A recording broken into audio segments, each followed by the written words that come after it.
কড়া নজরে ভাইপোর সম্পত্তি, জেলে যাওয়া সময়ের অপেক্ষা। 2024-এ হলফনামা অনুসারে যা জানা যাচ্ছে, অভিষেক বন্দ্যোপাধ্যায় গোটা পরিবারের সম্পত্তি মিলিয়ে সোনা রূপা সহ প্রায় 52 লক্ষ টাকার মতো।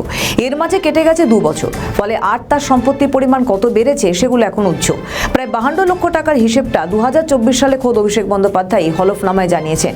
এরপরে যদিও তার টাকা বা সম্পত্তি বাড়ার কথাও নয়, কারণ ঘোষিতভাবে তার আয় বলতে শুধু ওই ডায়মন্ড হারবারের সাংসদ হিসেবে মাসে বেতন আর ভাতা মিলিয়ে লাখ দেড়েক টাকার মতোই পাওয়া যায়। কিন্তু ওদিকে খরচ প্রচুর, ব্র্যান্ডেড জামা কাপড়, চশমা, স্টাইল, ঘড়ি, গাড়ির তেলের প্রচুর খরচ, কিন্তু রোজগার বেশি নেই।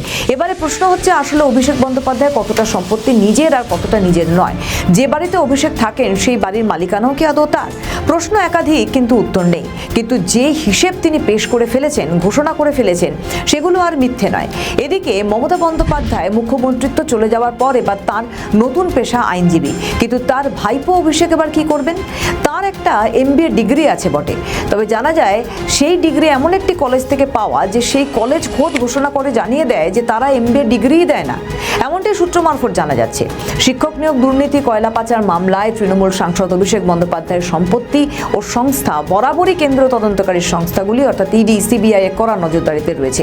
ED ইতিমধ্যেই তার সংস্থা লিপস অ্যান্ড বাউন্সের কোটি কোটি টাকার সম্পত্তি বাজেয়াপ্ত করেছে। তদন্তের গতি নিয়ে অতীতে কলকাতা হাইকোর্ট উষ্মা প্রকাশ করলেও কেন্দ্রীয় সংস্থাগুলি দাবি করেছে যে তারা আর্থিক লেনদেনের গভীরে পৌঁছতে সক্ষম হয়েছে। পাশাপাশি সদ্য সমাপ্ত পশ্চিমবঙ্গ বিধানসভা নির্বাচনে প্রচার চলাকালীন কেন্দ্রীয় স্বরাষ্ট্রমন্ত্রী অমিত শাহের বিরুদ্ধে উস্কানিমূলক মন্তব্য ও হুমকি দেওয়ার অভিযোগে অভিষেকের বিরুদ্ধে জামিন অযোগ্য ধারায় FIR দায়ের হয়েছে। দুর্নীতি তদন্তে, আর্থিক বেনিয়মে প্রমাণ ও নতুন করে আইনি জ্বর, এই দুয়ের সাঁড়াশি চাপে রয়েছেন অভিষেক। রাজনীতির ময়দানে একাংশ দাবি করছে তার জেলে যাওয়া এখন শুধুই সময়ের অপেক্ষা। যদিও তৃণমূল নেতৃত্বে পাল্টা দাবি, এটি রাজনৈতিক প্রতিহিংসা এবং আইনি লড়াইয়ের মাধ্যমে এসব অভিযোগ ধোপে টিকবে না। যদিও বর্তমান পরিস্থিতি বলছে অন্য কথা। আমাদের ভিডিও ভালো লাগলে লাইক ও শেয়ার করুন, কমেন্ট সেকশনে আপনাদের মতামত জানান। আরও ভিডিও পেতে আমাদের চ্যানেলটিকে সাবস্ক্রাইব করুন এবং প্রতি মুহূর্তে খবরের আপডেট পেতে প্রেস করুন বেল আইকন।